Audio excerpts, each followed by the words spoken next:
This video is going to be recounting most of the rules that people know about firearm safety, where they came from, and the mindset associated with a lot of things, and why maybe quoting them back without knowing their source and reason may be a problem.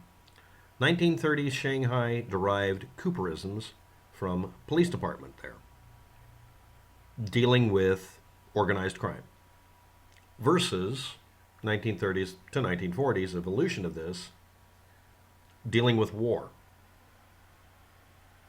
versus the resistance, the population fighting a war against attackers, because wars at the time, and many cases have always been, going from city to city, laying siege against the city that isn't defending itself as well as an organized army could, and how to fix that.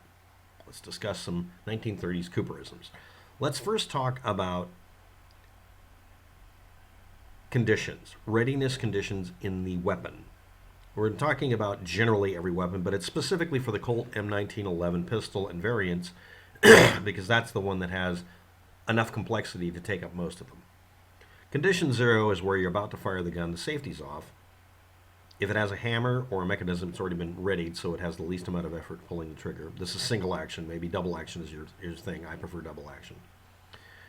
If it has a magazine, it's in place, and it has bullets in it. It doesn't have to be full, but full magazine is specified, and it has a round in the chamber. Literally pulling the trigger at this point is all you have to do to fire it. Condition 1, the safety's on. You have to do two things to set it off. Condition 2, it has the hammer dropped so that it won't fire. So now you have to either pull the hammer back, release the safety, and pull the trigger, or some other combination like that. Degrees of separation from easy fire to harder to fire. Condition 3, you haven't had a chamber, haven't chambered a round yet. It still has a magazine in it or bullets available in it, but the safety's on, the hammer is not in a position to fire. Next, condition 4, the whole gun is empty and is not in a position to even dry fire, which is what you would do if you racked the slide or whatever to where you could pull the trigger and it would go off.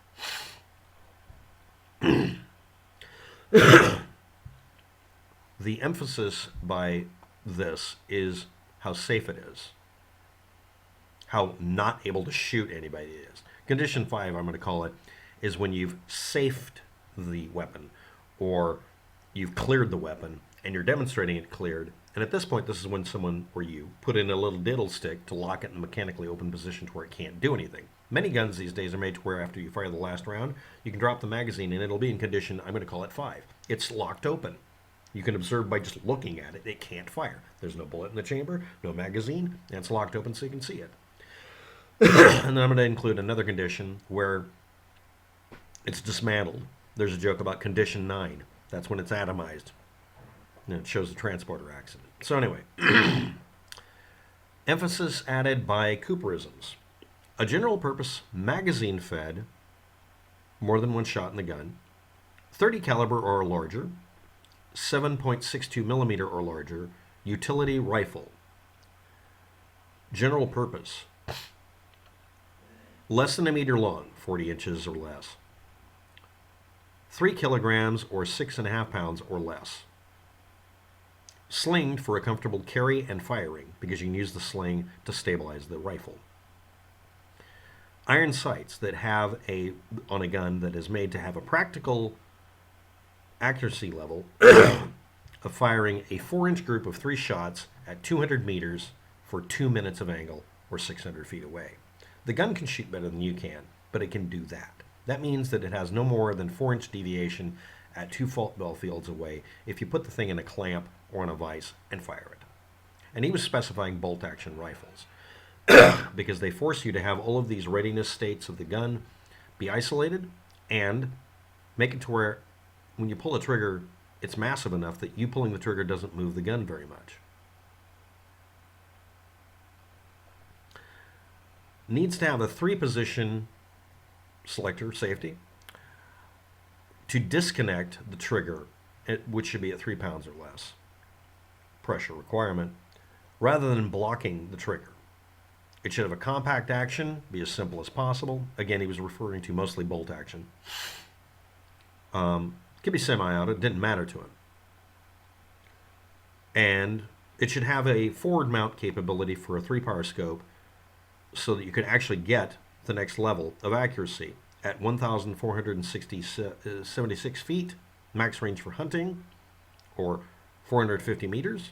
You should be able to do an 8 or 12-inch group, preferably 8-inch, because you're not just hunting deer. A rifle behind every blade of grass. The idea was to make sure that the ordinary citizen would have a gun good enough that if they had to, they could use it to defend themselves, to keep people from keep attackers from getting any nearer than 1,000 feet away. It doesn't have to have 1,000 yards distance. It doesn't have to have sniper capability. It just has to be to where if you attack the United States, the likelihood of you running into a bunch of people who happen to have a rifle that they use on the weekends would be very high. This has nothing to do with self-defense in your home with a rifle. The majority of violent attacks are in 30 feet or less. Criminals just shoot and blaze away because they don't care about safety rules. They don't care about what they're hitting. They're not trying to protect anybody around them. They don't care. This is the presumption. A defensive shooter, under the law, owns every shot, especially the misses. A criminal generally doesn't give a shit. They're already going to go to jail. We've made it to where you can be thrown in prison for minimal shit, so they don't care about the major shit. The difference between intentionally shooting somebody and accidentally shooting somebody, if you're a criminal, legally, is almost nil. And if you're defending yourself and you accidentally hit a car, you can go to jail for it instead of just paying for the bullet hole.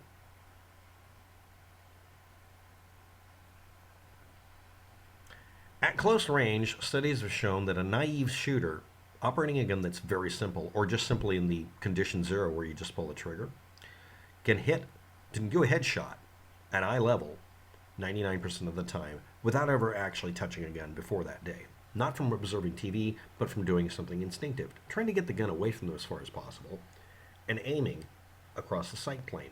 At 30 feet, a head is not that hard to hit. Hitting the chest is easier, but instinctively they go for the head.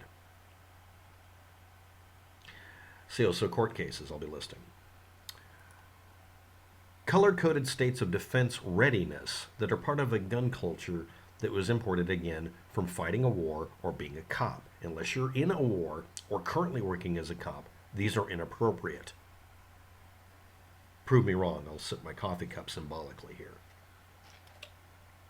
You're oblivious, unprepared, and unready to take any lethal action. That's normal. If you're attacked, you'll probably die unless your adversaries are totally inept. Or they're not trying to kill you, they just want your damn wallet. Relaxed awareness. You bring yourself to the understanding that your life may be in danger. How is this relaxed? And you may have to do something about it. Again, unless you're a warrior currently, you have no reason to do this or think this way. If your mindset goes along these lines, let's continue.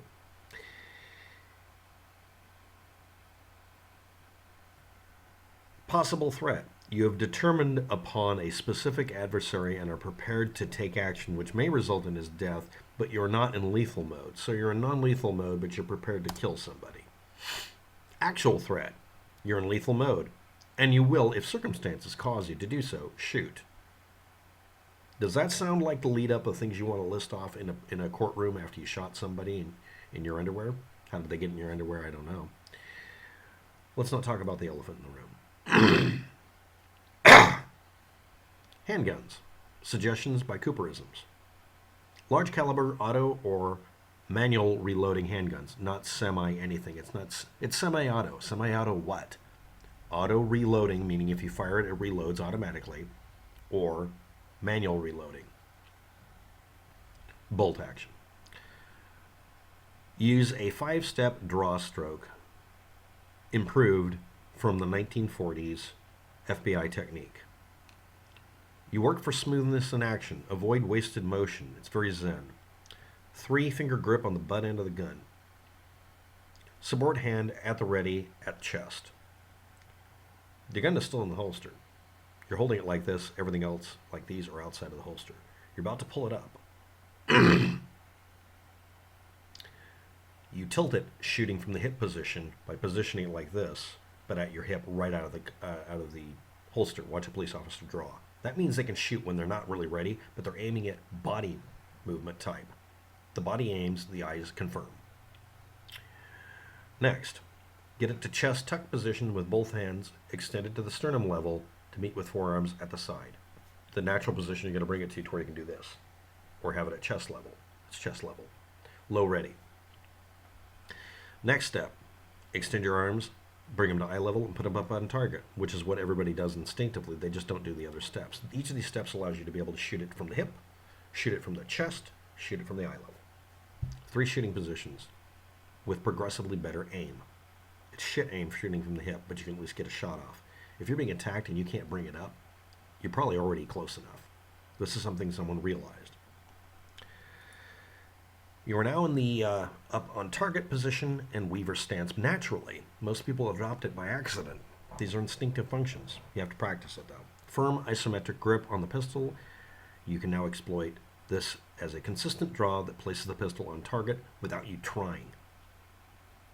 This is why kids, unfortunately, imitating what they see on TV with a pistol, often shoot accurately and tragically. The body aims, the eyes verify. Then you can do what's called a flash sight picture. You focus on your target. Doesn't have to be a person, obviously. And then the front sights. Now you're shooting at a real-world target, 3D blurry, but you are gone from looking at me to looking at my finger. That's your sight. It's the front. You're not doing the lineup because your body's already become part of the gun. You shoot through it. Then you can do something called a compressed trigger break or surprise trigger break. Not double tap, although that's what it was called at one time. This is part of a whole linkage of practice, but basically you start off firing a gun, you can dry fire. You have to have a gun you can dry fire. Modify your gun to where you can do it. Snap caps, it doesn't matter. Verify the gun is safe. Verify you're pointing at something that'll stop a bullet in case you get one in there. No, I mean it. You do a separate individual shot.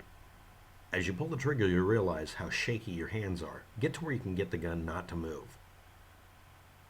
Don't rely on statistical likelihood of pulling the trigger faster trying to keep the gun from moving. Once you get to the point that you can go from here to click without moving the gun, you may have noticed that's not happening. Once you get to the point that from here to here you can keep the gun from moving, then you can speed it up and try to get 2 clicks because you're dry firing. This is to prevent flinching and anticipation. And then you start all over again at the beginning with actual ammunition. Target shooting.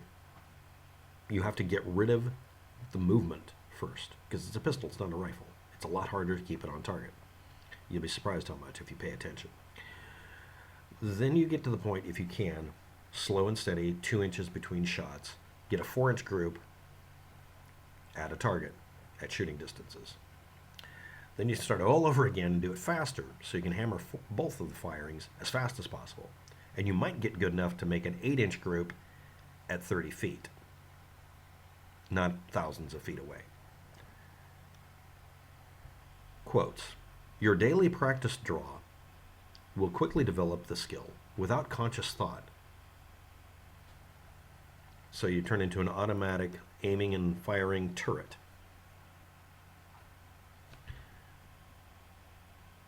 Starting from an emphasis of do everything you can to not fire the gun because you have to make sure it's on target. A gun fired randomly can cause a lot of damage. To I'm at readiness even though I'm not a police officer or a military person. Now the critiques will happen after this point. We're at the 1-minute mark till it's ended. Now I can get this out of my system. If your mindset is based on literally copying the training that a police officer uses and you're not a police officer, you're impersonating a cop in your own mind. If you believe that you're a patriot because you go around threatening people on a road, you're an idiot. You're also an opponent. That's how people talk themselves into a jihad.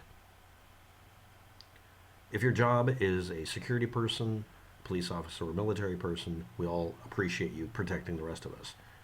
The majority of you have never been in a situation where a gun would have done any better, and a lot of you who follow all these rules and don't know about their origin and meaning probably never will either. The idea that the gun culture has to exist on this level started off again by making sure behind every blade of grass is an unprepared, easily frightened, and terrifyingly accurate American citizen that can defend his country without knowing they were ever part of a militia. A stealth militia. Become it. Thanks for watching. Good day. Good luck.